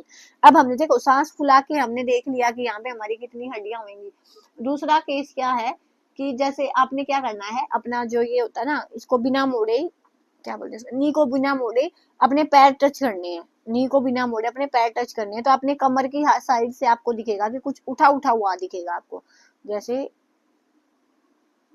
यहाँ से आपने मान लिया, हमने ये बोल दिया, तो यहाँ से आपको झुक के इनको मोड़े बिना नीचे की साइड आना। तो नीचे की साइड जब आप कमर झुकाओगे ऐसे, जैसे हम एक्सरसाइज करते हैं, तो आपकी जो हड्डियां ये बाहर निकल आएंगी कमर की। तो जब कमर की हड्डी आएगी तो वहां पे भी आपको छोटी छोटी सी हड्डियां दिखाई देंगी, कुछ कुछ छोटी छोटी हड्डियां दिखाई देंगी। It is made up of many small bones, तो जो हमारी बैकबोन है वो भी छोटी छोटी हड्डियों की बनी होती है, जिनको आप क्या बोलोगे, वर्टिब्रेट बोलोगे। बैकबोन कंसिस्ट ऑफ 33 वर्टिब्रेट, जो हमारी बैकबोन होती है इसमें कितनी वर्टिब्रेट होती है, 33। याद रखना रिब केज में 12 थी दोनों साइड, और इसमें कितनी होती है, 33। ऐसे काउंट करोगे तो आप काउंट है वो नहीं कर पाओगे। If backbone was made up of only one long bone, अगर हमारी जो बैकबोन है ना वो पूरी एक ही हड्डी की बनी होती है तो क्या आप मुड़ पाते, नहीं मुड़ पाते, उसमें अलग अलग छोटी छोटी हड्डियां होती है, तभी हम थोड़ा बहुत इसको मोड़ पाते हैं। We are not able to bend, तो हम एबल नहीं होते बेंड करने के। एक बार मैं दिखा देती हूँ आपको। तो यहाँ से देखो, ये नहीं है, ये रही, ये छोटी छोटी हड्डियां होती है, ये हमारी होती है रीढ़ की हड्डी, इसमें देखो ये छोटी छोटी हड्डियां जुड़ी होती है, जिसको हम क्या बोलते हैं, वर्टिब्रेट बोलते हैं, वर्टिब्रेट बोलते हैं। और कितनी वर्टिब्रेट होती है, 33, ये भी आपने ध्यान में रखना है। उसके बाद नेक्स्ट देखो, जैसे आपने है ना दीवार को धक्का लगाना है, दीवार को धक्का लगाओ, अगर दीवार को धक्का भी नहीं लगाना है, अगर कोई वीक आदमी है ना, तो आप देखोगे कि कमर में दो ऐसे हड्डी हड्डी बाहर निकल के आई होती है। अगर कोई ज्यादा हेल्थी है तो उसकी नहीं दिख पाएंगी, लेकिन अगर थोड़ा सा वीक है तो आपको दिखेगा कि पीछे की साइड दो हड्डियां होती है, एक इस साइड होती है शोल्डर पे और एक इस साइड शोल्डर पे होती है। अगर ऐसे नहीं दिख रही, आप थोड़ी सी हेल्दी हो, तो आप दीवार को धक्का लगा के देखना, तो दो हिस्से बाहर आएंगे, एक इधर शोल्डर से, एक इधर शोल्डर से। When we push the wall with both hands pressed, अगर आप दोनों को हाथ से दबा के अपने जो वाल को धक्का लगाने की कोशिश करोगे ना, then two bones on back are prominent, तो दो हड्डियां, बड़ी बड़ी हड्डियां निकलती दिखाई देंगी। अगर वीक है तो उसके बिना धक्का लगाए भी दिखेंगी आपको। नियर द शोल्डर्स, शोल्डर्स के नजदीक जो भी हड्डियां दिखाई देंगी तो उनको आप क्या बोलोगे, शोल्डर बोन बोलोगे। तो एग्जाम्पल के लिए यहाँ पे देखो, ये दो हड्डियां निकली होती हैं आपकी, ये वाली जो हड्डियां, शोल्डर बोन आप इनको बोलोगे।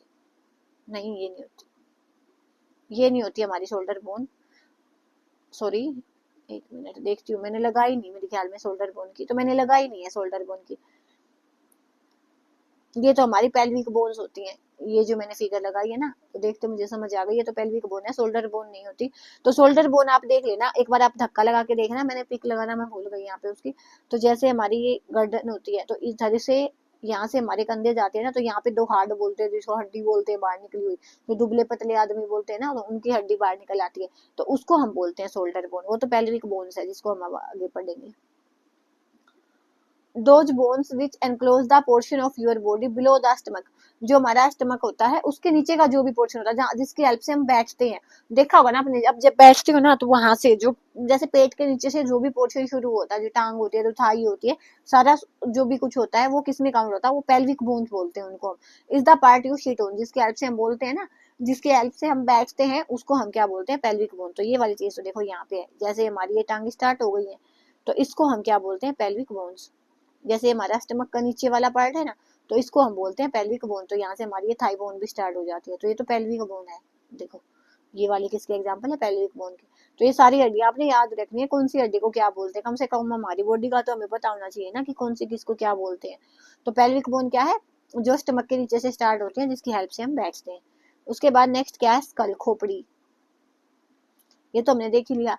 It encourage and protect a very important part of body, brain. तो देखो सारी चीजें दिमाग का ही खेल है, जो कुछ भी है दिमाग से ही होता है।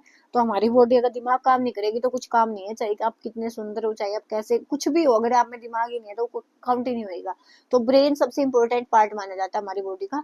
तो क्या है कि ये इंपॉर्टेंट पार्ट ऑफ हमारी बॉडी को कवर करके रखती है। ये हो गया हमारा स्कल, जिसके अंदर बोलते हैं हमारी खोपड़ी में दिमाग होता है।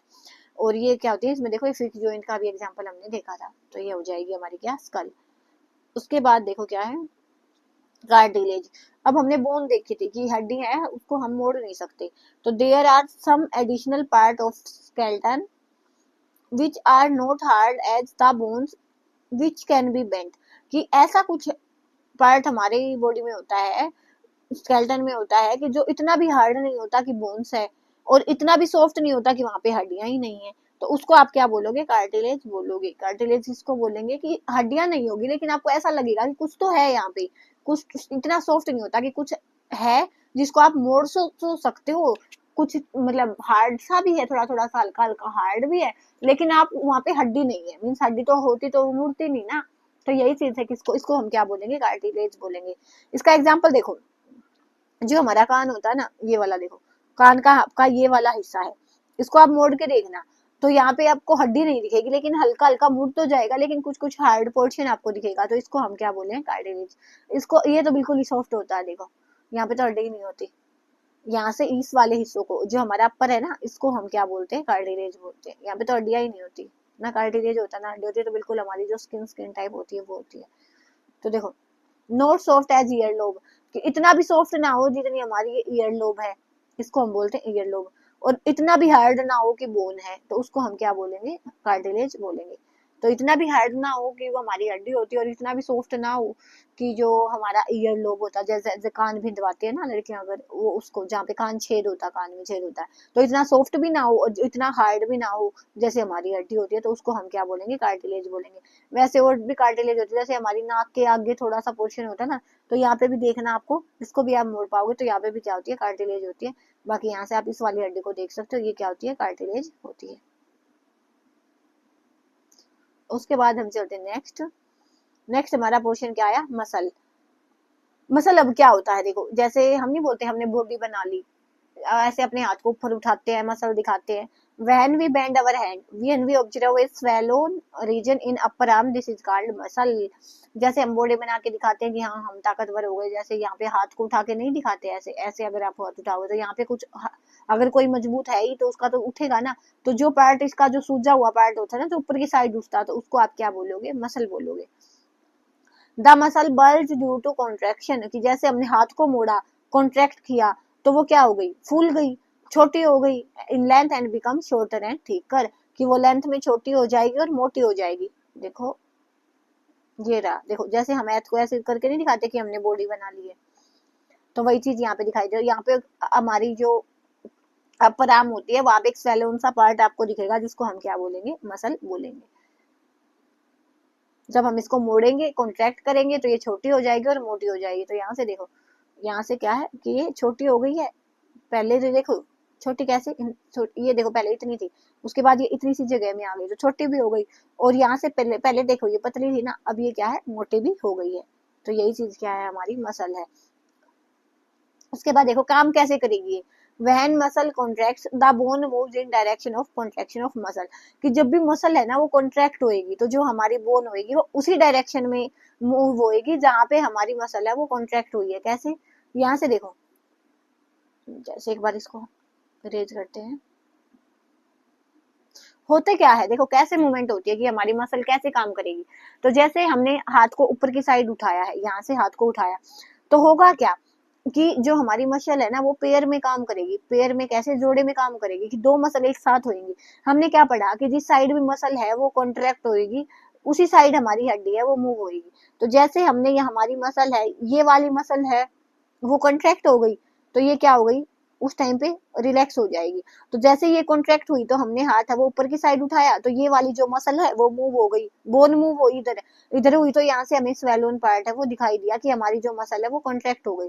लेकिन जब हमने हमारी हड्डी को नीचे की साइड मोड़ना है, हमारे हाथ को जैसे इस वाली पोजीशन से वापस लेके आना है, तो होगा क्या कि ये वाली जो मसल है, ऊपर वाली जो मसल है ना, ये वाली, अब ये पहले क्या हो चुकी थी, कॉन्ट्रैक्ट हो चुकी थी, तो अब ये क्या हो जाएगी, रिलैक्स हो जाएगी। और नीचे वाली जो रिलैक्स थी वो क्या हो जाएगी, कॉन्ट्रैक्ट हो जाएगी। तो ऐसे पेयर में होता है कि ऊपर उठाया तो ये कॉन्ट्रैक्ट हो गई और नीचे वाली रिलैक्स हो गई। जब हमने हमारे हाथ को ऊपर उठाया तो ये वाली मसल क्या है, कॉन्ट्रैक्ट है, और ये वाली क्या है, रिलैक्स है।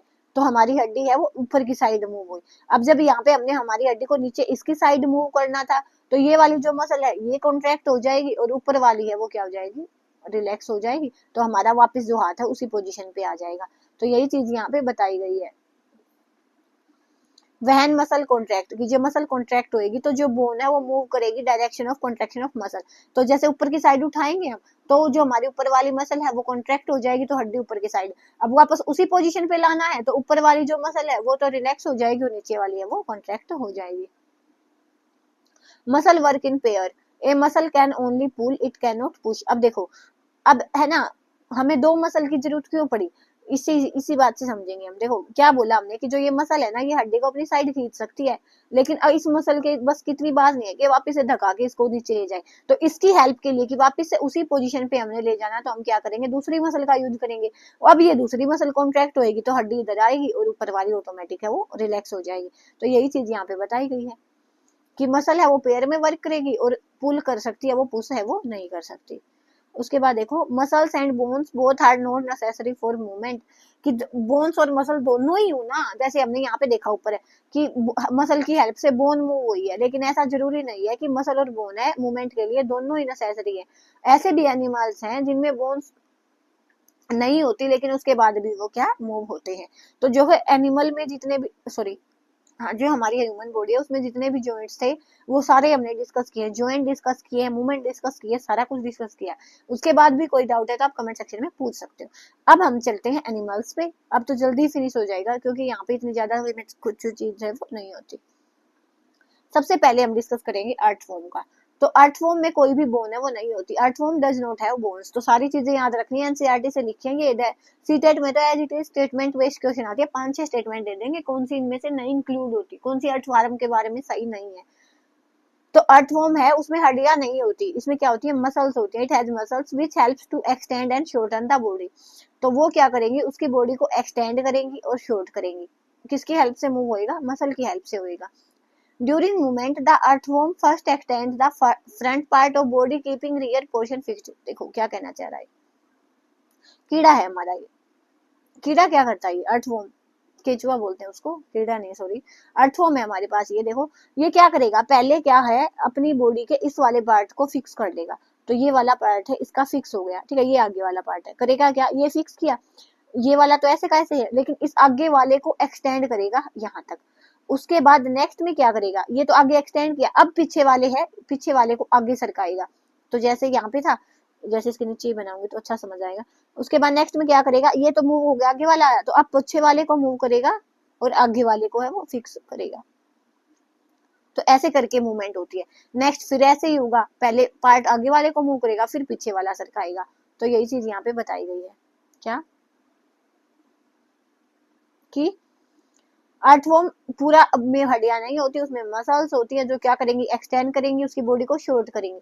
During movement the earthworm first extend, पहले वो एक्सटेंड करेगा फ्रंट पार्ट ऑफ बॉडी को एक्सटेंड करेगा, कीपिंग रियर पोर्शन फिक्स, पीछे वाले पोर्शन को फिक्स करके। Then it fixes the front end, उसके बाद वो फर्स्ट एंड को फिक्स करेगा और करेगा पीछे वाले एंड का, जो मैंने आपको बता दिया है अच्छे से। जैसे यहाँ पे हमारा ये अर्थवॉर्म है, देखो यहाँ पे दिखाया गया। तो ये क्या, इसका पीछे वाला एंड है, इसने फिक्स किया हुआ है। तो पहले यहाँ पे ये था, उसके बाद ये क्या है कि इसने अपने आगे वाले एंड को क्या किया है, आगे बढ़ाया है। तो आगे वाले एंड के बढ़ाने के बाद देखो ये क्या करेगा, जैसे इसका एक और फिगर बीच में बना सकते हो आप, कि यहाँ से था पहले, यहाँ पे पोजीशन थी तो इसने इस पोजीशन से आगे वाले एंड को मूव किया थोड़ा, देखो यहाँ पे ये इसका आगे वाला एंड मूव है, उसके बाद ये पीछे वाले को वापस मूव करेगा। उसके बाद ही ऐसी मूवमेंट इसकी होती रहती है। तो पहले फ्रंट एंड को, पहले पीछे वाले एंड को फिक्स करेगा। तो देखो पहले पीछे वाला एंड फिक्स किया हुआ, आगे वाले एंड को मूव करेगा। उसके बाद आगे वाला मूव करके उसके पीछे वाले को आगे सरका ले आएगा। तो its body secretes a slimy substance to help the movement. तो एक चिकना चिकना सा जो सब्सटेंस है ना, आपके स्वाद उठा के देखना, अर्थवॉर्म उठा के देखना, एक कुछ पिलपिला सा दिखेगा आपको, स्लिमी स्लिमी सा सब्सटेंस, उसको आप क्या क्या करेगा, इसकी बॉडी से सीक्रेट होता है। इसीलिए तो बोलते हैं ना कि अर्थवॉर्म है वो फार्मर की हेल्प करते हैं। जो भी ये खाना खाते हैं कुछ तो पचा लेते हैं, कुछ को बाहर निकालते हैं, जिसमें न्यूट्रिएंट होते हैं जो सोइल में मिलते हैं तो उसको हेल्पफुल बना देते हैं। तो वही चीज है। अब देखो ऐसा क्या होता है इनकी बॉडी में कि ये ऐसे अपने आप को एक जगह पे फिक्स करके आगे पीछे कर सकते हैं। तो उनमें देखना आप कुछ छोटी छोटी हेयर लाइक स्ट्रक्चर होती है, जिनको आप क्या बोलोगे, ब्रिसल बोलोगे। The bristle hair like structure connected to muscle helps to get a good grip on the ground, कि वो क्या है कि ग्राउंड पे उसकी अच्छी पकड़ बना देता है, जिससे वो एक जगह पे अपने आप को फिक्स करेगा, आगे वाले को मूव करेगा, फिर आगे वाले को फिक्स करेगा, पीछे वाले पोर्शन का वो मूव कर लेगा। तो उनपे छोटे छोटे बाल होते हैं जो उनकी पकड़ बनाते हैं। अब देखो दो चीजें हैं हमारे पास, एक तो हमारे पास पेपर है और एक हमारे पास ग्लास है। तो एक केंचुआ हमने अर्थवॉर्म इस पे छोड़ दिया और एक अर्थवॉर्म हमने इस पे छोड़ दिया। तो देखो ग्लास पे हम खुद चलते हैं ना, हमारी पकड़ भी नहीं बन पाती, तो इसकी कैसे बनेगी। तो जो ग्लास पे हमारा अर्थवॉर्म है ना उसकी स्पीड लेस होएगी, और जो ग्लास जो पेपर पे है, जो ग्लास है इसकी स्पीड क्या होगी, लेस होएगी, और जो हमारा पेपर पे होएगा उसकी स्पीड है वो फास्ट होएगी। पेपर पे स्पीड है वो ज्यादा होगी क्योंकि उसकी जो ग्रिप है, उसके हेयर की ग्रिप है वो अच्छे से बन पाएगी। तो बस यही चीज थी। Earthworm can move easily on paper than glass, तो वो पेपर पे ज्यादा अच्छे से मूव कर पाएगा किसकी बजाय, ग्लास की बजाय। नेक्स्ट हमारा क्या है, स्नेल। स्नेल देखो पहले दिखाई देती हूँ, स्नेल हमारा ऐसा होता है, ये रहा, इसके पीठ पे ऐसा ऐसा पोर्शन बना होता है, ये इसकी हेल्प नहीं करता, बस बोझा ढोने का मान लो, बस ये होता है कि ये इसके अंदर अपने आप को समेट रहा, थोड़ा थोड़ा कछुआ जैसा मान लो, कछुआ नहीं है लेकिन उसके जैसे कछुआ नहीं होता, अपने पार्ट को उसमें फिक्स करेगा, ऐसे करके स्नेल होता है। इसकी ये हेड होती है, ये इसकी पतली सी टेल होती है, मोटा हेड होता है, इसके ऊपर पीठ के ऊपर ये बना होता है, ये बस किस में हेल्प करेगा, ये इसको प्रोटेक्ट करने में हेल्प करेगा। स्नेल में क्या क्या क्वालिटी है देखो, ये याद रखनी है क्योंकि एनसीईआरटी के साथ चुन चुन के लिखी हुई लाइन है। It carries A rounded structure on it's back, तो इसकी पीठ पे एक गोल गोल सा स्ट्रक्चर होता है जिसको आप क्या बोलोगे, शेल बोलोगे। It is outer skeleton of snail, बाहरी है ना, इसको हम बाहर से ही देख सकते हैं, but not made of bones, कि ये बोन्स का नहीं बना होता, आउटर स्केल्टन है, हार्ड होता है, लेकिन ये हड्डियों का बना नहीं होता है। The shell is not helping the snail in its movement, ये शेल इसकी हेल्प नहीं करेगी इसकी मूवमेंट में, तो सारी चीजें याद रखनी है आपने। A thick structure and a head come out of an opening in the shell, इसकी जो एक तो थिक स्ट्रक्चर होगी और एक हेड होगी, तो यहाँ से देखो, एक तो ये इसका हेड हो गया, एक तो ये इसका हेड हो गया और एक पीछे से स्ट्रक्चर हो गई, इसको हेड बोलेंगे, इसको थिक स्ट्रक्चर बताया गया है, तो ये चीज यहाँ पे बताई गई है। The thick structure is it's foot, जो इसके थिक स्ट्रक्चर होते हैं ना वो इसके फुट होते हैं और जो आगे इसका हेड होता ही है। तो wavy motion of snail can be seen, तो क्या होता है, इसका वेवी मोशन होता है, वेवी मोशन कैसे, ऐसे वेव के जैसे, कैसे ऐसे मूव करता है, जैसे हम अपनी हथेली को नहीं ऐसे हिलाते ऊपर नीचे ऐसे करके, ऐसे वेवी हल्का हल्का होता है, इतना नहीं होता है, ऐसे हल्का हल्का वेवी मोशन होता है, वेव के जैसे, जैसे हमारी वेव नहीं जाती, तो ऐसे ये मूव करेगा।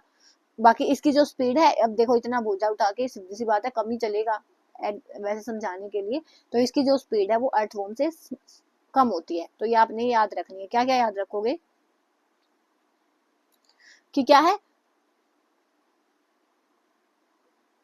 एक राउंडेड स्ट्रक्चर होती है इसकी पीठ पे, जो आउटर स्केलेटन होता है हार्ड होता है लेकिन उसमें हड्डियां नहीं होती।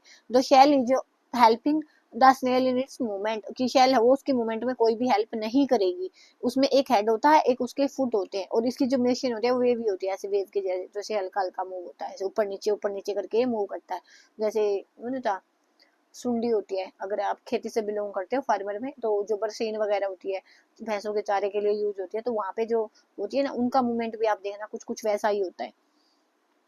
अब नेक्स्ट हमारे पास क्या है, कॉकरोच, ये तो अपने सबने ही देखा होगा। They walk and climb as well as fly in air, कि वो चल भी सकते हैं, वो चढ़ भी सकते हैं दीवारों पे, और वो फ्लाई भी हो सकते हैं।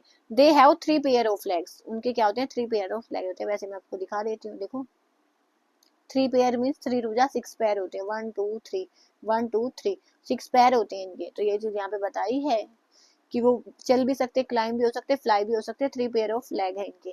There body is covered with hard skeleton, आप देखना एक बार इसको उठा के कॉकरोच को, उसका बिल्कुल हार्ड होता है, बिल्कुल उनकी वो जो बॉडी होती है हार्ड होती है। 2 pair of wings behind head, तो 2 पेयर होते हैं विंग्स के हेड के पीछे।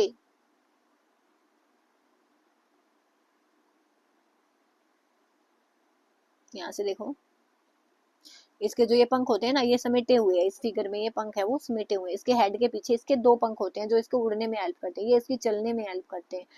To the muscle near the legs help in walking of cockroach, की जो लेग्स के नीचे पास की जो ये होती है ना मसल्स, ये इसको आगे बढ़ने में हेल्प करती हैं। The body muscle move the wings when the cockroach flies, this body the body muscles move the wings, हाँ देखो मसल से ही मूवमेंट होती है, कि जब मसल है पैरों की मूवमेंट होती है तो मसल पैरों के पास वाली होएंगी, और जो मसल है वो विंग्स के पास वाली मूव होएंगी, तो ये फ्लाई करता है, तो फ्लाई करेगा तो मसल्स मूव होएंगी विंग्स के पास की, और जब चलेगा वो करेगा तो जो लेग्स के पास की मसल है वो मूव होएंगी, तो जो बॉडी मसल है वो मूव करेंगी, जो बॉडी वाली मसल होंगी ना जो इसकी बॉडी में मसल होती है वो करेंगी इसको फ्लाई करने में हेल्प, बस इतना ही था। उसके बाद देखो birds, the birds can fly because their bodies are well suited for flying, कि ऐसा नहीं होता कि बर्ड्स ही फ्लाई क्यों होते हैं, आप क्यों नहीं उड़ सकते, तो बर्ड्स इसलिए फ्लाई होते हैं क्योंकि उनकी बॉडी ही ऐसी बनी होती है, जैसे कोई खोखली चीज नहीं होती, तो खोखली चीज है तो उसको आप पानी में डालोगे तो फ्लाई करेगी, पानी में, पानी का एग्जांपल बता रही हूँ मैं, तो इसलिए उनकी जो बॉडी है ना वो इसी टाइप से शेप की गई होती है कि वो फ्लाइंग के लिए उनकी जो बॉडी है वो वेल सूटेड होती है, मतलब अच्छी होती है। Their bones are hollow and light, उनकी जो हड्डियां होती है ना वो हल्की होती हैं और छेद होता है उनमें, तो इसीलिए होलो मीन्स छेद नहीं होता, होलो मीन्स होती है जिसमें मतलब बोझा नहीं होता। जैसे हमारा एक वुडन ब्लॉक है और मैं इसके अंदर का सामान निकाल दूं, तो ऐसे ये बस एक ऐसे सिलेंडर सा बच जाएगा, भीतर का सामान, इसका अंदर का सामान है वो सारा निकल आएगा, तो उसको हम होलो बोलते हैं। The bones of hind limbs are typically for walking and perching. देखो दो होते हैं इसमें, जैसे पक्षी है हमारे पास, ये पक्षी है तो इसके दो नीचे वाले पैर ऐसे बनाते हैं ना, तो ये वाले जो पैर होते हैं ना, ये किसके लिए होते हैं, चलने के लिए होते हैं। और जैसे ये तार वगैरह पे बैठते हैं, पेड़ों पे बैठते हैं, तो वहां पे इसकी पकड़ बनाने के लिए होते हैं। उसके बाद क्या है, देयर शोल्डर। अब देखो इसके दो पैर तो ये हो गए, अब दो इसके यहाँ पे होते हैं ऐसे करके, देखना आप, इसके पंख टाइप होते हैं। तो जो इसके ये पंख टाइप होते हैं ना, ये इसको उड़ने में हेल्प करेंगे। अब ये कंधे के पास होते हैं, तो कंधे के पास होंगे तो इसके जो शोल्डर हैं वो भी क्या होंगे, स्ट्रॉन्ग होंगे। तो क्या है, their shoulder bones are strong. ऐसे स्ट्रॉन्ग क्यों होंगे, क्योंकि जो इसमें क्या होते हैं, जो इनके आगे वाले लिम्स होते हैं ना, आगे वाले पैर होते हैं, वो विंग्स के पंख के जैसे काम करेंगे। The bony part of fore limbs are modified as wings, कि वो उसके विंग्स के जैसे काम करेंगे। Breast bones are modified to hold model of flight. देखो मैं इसकी फिगर लगाना भूल गई, दो फिगर लगाना भूल गई, क्योंकि टाइम नहीं मिल पाता ना, 9 से 5 लाइब्रेरी होती है, उसके बाद रात के टाइम में वीडियो बनानी होती है, तो इस करके थोड़ी सी ऊपर नीचे हो जाती है। वैसे ड्राइंग पे मत जाना। देखो एक पक्षी होता है ना, उसके नीचे आप ऐसे दिखोगे, थोड़ा सा ऐसे देखना एक बार, ठीक है, और उसके नीचे इसकी लेग्स होती हैं, इसका मतलब ये 3D में होता है ना, ऐसे करके इसकी लेग्स होती हैं, और दो इसके ये होते हैं ऊपर वाले, जो उसके ऊपर वाले फोर लिम्स होते हैं वो इसके उड़ने में हेल्प करेंगे, उड़ने में हेल्प करेंगे, तो इसकी जो शोल्डर की हड्डियां हैं वो मजबूत होती हैं, ठीक है। उसके बाद ये वाले जो पैर हैं इसके चलने में हेल्प करते हैं, और ये वाली जो बॉडी मसल्स होती है ना, देखना एक बार आप इसकी, जैसे हम बोल सकते हैं चेस्ट बोल सकते, आप स्टमक बोलो, मतलब जैसे ह्यूमन में देखा, तो बाकी इनकी जो ये ऐसे कुछ इसकी हड्डी टाइप निकला होता है, जिसको आप क्या बोलोगे, ब्रेस्ट बोन बोलोगे। वो क्या करेंगे, जो जब वो उड़ेगी ना, तो उसकी बॉडी को होल्ड करके उसकी मसल्स को होल्ड करेंगे। तो बस यही चीज है इसमें, क्या, कि जो बोन्स है, जो इसके बोन्स हैं, जो इसके पीछे वाले पैर होते हैं, वो वॉकिंग के लिए और पकड़ बनाने के लिए होते हैं। शोल्डर बोन स्ट्रॉन्ग होती है, क्योंकि आगे वाली जो बोन्स होती है वो किसके जैसे काम करेंगी, पंख के जैसे काम करेंगी। और जो इसके नीचे वाला ये ब्रेस्ट बोन होता है, वो क्या करेगा, मसल्स को फ्लाइट करते टाइम, जो मसल्स होती है ना उनको, जो फ्लाइट करने में मसल हेल्प करेंगे, उनको होल्ड करके रखेगा। अब है हमारे पास फिश। देखो फिश क्या होती है, फिश की स्ट्रक्चर आपने देखी होगी, जैसे जैसे हम ऐसे बनाते हैं, चाहे का भी फिक्स बना लो, कि वो पीछे से और आगे से तो क्या होती है, पतली होती है, बीच से मोटी होती है। तो ऐसी जो स्ट्रक्चर है, जो आगे से क्या हो, आगे पीछे से पतली हो, बीच से मोटी हो, उसको हम क्या बोलेंगे, streamline. The head and tail of fish are smaller than the middle portion, की जो हेड है, टेल है, वो फिश का वो मिडल वाले पोर्शन से पतला होता है। The body tapers means front और इससे पतली होती है, इस वाली बॉडी, ऐसी स्ट्रक्चर को हम क्या बोलते हैं, थिन है, मीन्स ये बोल लो कि जो आगे से पीछे से तो क्या होती है, पतली होती है, बीच से मोटी होती है, इस वाली बॉडी को हम क्या बोलते हैं, स्ट्रीमलाइंड। और मछली की यही होती है, टेपर्स का मतलब किनारों पे पतला होना। This shape helps fish to swim, यही शेप हेल्प करेगी फिश को स्विम करने में। देखो कैसे, एक बार समझ लेते हैं। ये वाली होती है, ऐसी होती है ना फिश हमारी। अब देखो जैसे यहाँ पे होगा और यहाँ से पानी आएगा, तो वो इसको मारेगा धक्का, धक्का मारेगा तो इसको पीछे की साइड लेके जाएगा। तो इसलिए ऐसी स्ट्रक्चर नहीं होती हमारी फिश की, ऐसी स्ट्रक्चर होती है कि ये पानी आएगा, इतना पानी यहाँ से बह जाएगा, इतना पानी यहाँ से बह जाएगा, और जो फिश है हमारी आगे की साइड मूव होगी। अब ये मूव कैसे होती है, यहीं से देख लेते हैं। देखो इसमें होते हैं इसके फिन्स, जो इसकी हेल्प करेंगे। तो आपने देखा होगा कि मछली के पीछे ऐसे लगा होता है, मतलब पंख सा लगा होता है, देखो ये अलग से भी मैंने लगाया। तो ये क्या करेगा, इसमें क्या होता है कि इसकी हेल्प से, देखो जैसे बॉल होती है, हम बॉल को दीवार पे फेंकेंगे तो वो वापस हमारी साइड आएगी, आएगी ना, क्योंकि कुछ ना कुछ फोर्स है, वो वापस दीवार की साइड से बॉल पे लगा हुआ होगा। वही चीज हम कंसिडर करेंगे। ये वाली फिश क्या करेगी, अपने इस वाले जो पंख है ना, इस वाले फिन से क्या करेगी, पानी को धक्का मारेगी। अब ये पानी को धक्का मारेगी तो पानी इधर से इसको धक्का मारेगा। तो ऐसे क्या होगा, एक एक मूवमेंट ये हुई, नेक्स्ट में मूवमेंट में क्या होगा कि ये वाली अब इधर आ चुकी है, तो अब ये पानी को इधर धक्का मारेगी और ये पानी इसको इधर धक्का मारेगा। तो ऐसे करके इसकी जो मूवमेंट है वो आगे की साइड होती जाती रहती है। समझ पाए होगे आप। देखो जैसे ये इसका ऊपर वाला पोर्शन है, ये नीचे वाला, तो इस मछली ने क्या किया है, इसने इस पानी को इधर धकाया है, पीछे वाले बैक वाले से। तो इस पानी ने, यहाँ जो पानी था, इसने इसके आगे वाले पोर्शन को इधर धका दिया। अब नेक्स्ट में क्या होगा, ये वाली जो ये इधर आई है ना, अब ये क्या करेगी, ये इधर आएगी, ये इस साइड मूव करेगी, तो अब ये पानी को ऊपर की साइड धक्का मारेगी। अब देखो, मैंने यहां से ही देख लो,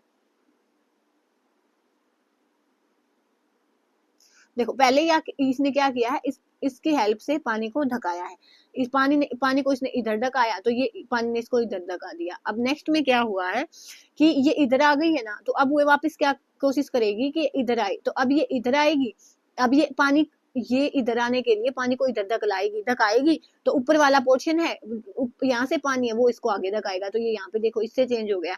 अब नेक्स्ट में ये और इधर आना चाहेगी, तो ये पानी को फिर से धकाएगी और ये आगे ऐसे धकाएगी। तो ऐसे करके इसमें जो मूवमेंट है वो होती जाती रहती है, झटका सा बनता है एक कि इधर पूछने, अगर इधर पानी, पूछ नहीं सॉरी फिन से इसके उधर पक टाइप आप बोल सकते हो, इधर पानी धकाया तो पानी ने इसको उधर धकाया। अब नेक्स्ट में क्या करेगी, वापस इस पोजीशन पे आना चाहेगी, तो पानी के इधर धकाएगी, तो इसका इधर वाला पोर्शन है वो इधर जाएगा। तो ऐसे करके झटका बनता है, एकदम से पानी को क्रॉस करके जो फिश है वो चलती है। तो क्या होगा, during swimming muscles make the front part of body curve to one side. तो एक साइड स्विमिंग में जो भी मसल्स होती है ना इसकी, वो क्या करेंगी, पहले एक साइड मूव करेंगी और जो टेल पार्ट है वो अपोजिट साइड हो जाएगा। तो ऐसे करके देखो यहाँ पे दिखाया हुआ है, जैसे यहाँ पे पानी हो और टेल ने पानी को इधर धकाया है, तो पानी क्या करेगा, हेड को धका देगा। अब नेक्स्ट में क्या होगा, टेल वापस इधर आना चाहेगी, तो ये पानी को इधर धकाएगी, तो पानी ने हेड को इधर धका दिया। ऐसे एक झटका बनेगा और जो बॉडी है वो आगे की साइड मूव होती जाएगी, making a jerk and the body move forward. ये झटका बनाते हुए जो बॉडी है वो आगे की साइड मूव हो जाएगी। देख लिया हमने, ये वाला कौन से फिंस का काम था, ये वाला था इसका, जो ये पीछे वाला फिंस था, इसने पानी धकाया, पानी ने आगे से फिश को धका दिया। Fish also have other fins on their body which mainly help to keep the balance of body and keep the direction while swim. और भी fins होते हैं इसके, कौन से वाले, ये वाले देखो, ये साइड में नहीं होते, जैसे इस वाली फिगर में अगर दिख रहे हो तो आपको ये वाले फिन्स, ये वाले, जैसे इसमें ये वाले फिन्स हैं, इनका काम क्या होता है, इनका काम होता है बस ये डायरेक्शन बताएंगे और फिश की बॉडी को हेल्प करेंगे। बाकी जो पानी का झटका वाला है वो पीछे वाला फिन्स का काम होता है।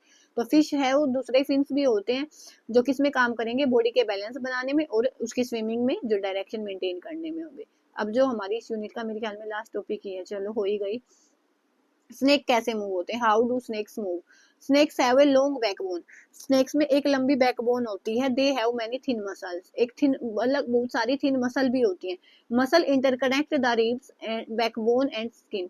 रिब क्या था, देखा था ना हमने, वो केज टाइप था जो हमारी चेस्ट की हड्डी थी। बैकबोन हमने देख लिया, रीढ़ की हड्डी थी, और स्किन, ये आपस में इंटरकनेक्ट होते हैं, मसल्स आपस में इंटरकनेक्ट होती हैं। तो देखो कैसे, यहाँ पे देखो ये मछली लगाई हुई थी मैंने, तो देखो ये वाला जो फिन्स था ना, ये तो पानी को बैलेंस करेगा और ये वाले फिन्स इसकी डायरेक्शन को बैलेंस है वो करेंगे। अब सांप पे आए हुए हैं हम, स्नेक पे। तो यहाँ से देखो ये रिब्स टाइप बने हुए हैं, ये इसकी एक मेन लंबी हड्डी होती है, रीढ़ की हड्डी, जिसको आप बैकबोन बोलो। और ये क्या है, इसके अंदर है वो स्किन टाइप है, वो क्या होगा, मसल्स होती है।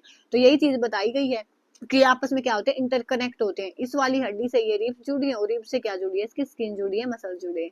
तो यही चीज है कि लॉन्ग एक बैकबोन होगी, उसके बाद छोटी छोटी थिन मसल्स होंगी जो इसमें रिब्स के साथ कनेक्ट होंगी। तो जो स्नेक बॉडी है वो कैसे मूव करेगी, क्रव में मूव करेगी। Snakes body curves into many loops, each loop of a snake gives it a forward push by pressing against the ground. तो जैसे हमने देखा कि मछली पानी को धक्का लगाएगी, पानी मछली को धक्का लगा रहा है। बॉल गेंद दीवार पे फेंकेंगे तो बॉल दीवार पे प्रेशर लगाएगी, तो प्रेशर का वापस हमारे पास बॉल आएगी। तो ऐसे करके हम यहाँ पे भी देख लेंगे, स्नेक है देखो, ये स्नेक है, तो ये क्या करेगा, खुद को ग्राउंड में फिक्स करेगा। अब ये राउंड में काम करता है, तो ये ग्राउंड में जैसे ही फिक्स करके तो ग्राउंड पे जमाने की कोशिश करेगा, तो ग्राउंड इसको धक्का मारेगा, तो यहाँ से ये धक्का इसके साथ लगेगा, तो ये आगे वाले को धक्का मारेगा, तो उसके बाद यहाँ से धक्का आएगा। ऐसे करके हमारा जो स्नेक है वो आगे की साइड मूव होता है। उसके बाद ये ग्राउंड से हट जाएगा, उसके बाद नेक्स्ट पोजीशन पे फिक्स करेगा खुद को। देखो ये प्रोसेस बहुत जल्दी जल्दी होते रहते हैं, स्पीड भी बहुत ज्यादा होती है स्नेक की। ये तो बस आपको समझाने के लिए कि कैसे मूव होता है। अब इनकी हैबिट होती है, तो जैसे मैं बताऊं पैर में चलना है, मैं बोलूंगी एक पैर यहाँ पे रखा, यहाँ पे रखा, लेकिन इतना टाइम थोड़ी ना लगता, इतने में तो हम पता नहीं कितना चल लेंगे। तो वही चीज सेम यहाँ पे भी होती है। तो ऐसे होता है, इसमें क्या होता है, क्रव टाइप है वो स्नेक है, वो मूव करेगा। जैसे यहाँ पे ग्राउंड पे प्रेशर लगाएगा, तो यहाँ से देखो ये रहा कि जैसे इसने ग्राउंड पे है, ये प्रेशर लगाएगा, तो ग्राउंड यहाँ से प्रेशर लगाएगा, तो इस पे प्रेशर लगेगा, ये आगे प्रेशर लगाएगा, यहाँ से प्रेशर, और ये आगे की साइड है वो मूव हो जाएगा। कैसे मूव होगा ये, लूप्स में। It moves in loops and move fastly but not in a straight line. ये सीधा सीधा नहीं चलता, देखा आपने कभी सांप ऐसे सीधा चलता होगा, ऐसे ऐसे नहीं चलता, लूप्स में चलता है। इसी मूवमेंट को हम क्या बोलते हैं, स्लिथ रिंग बोलते हैं, रेंगना बोलते हैं। ये पहले भी हमने देखा था फर्स्ट पेज पे। तो देखो इस वाली ये जो बायोलॉजी की यूनिट है ना, इनको समझाने में थोड़ा ज्यादा टाइम लगता है और थोड़ी सी वीडियो भी लंबी हो जाती है, बाकी इतनी वीडियो लंबी नहीं होती। तो यहाँ पे हमारी यूनिट फिनिश होती है। होपफुली मैं आपको समझा पाई हूँ। देखो उसके बाद भी कोई डाउट बचता है तो कमेंट सेक्शन में बता सकते हो, और तो क्या ही बताऊंगी मैं। और बस आज के लिए इतना ही कर रखेंगे, नेक्स्ट वीडियो में हम मिलेंगे इसकी नेक्स्ट यूनिट के साथ। तब तक के लिए धन्यवाद। Thanks for watching my video.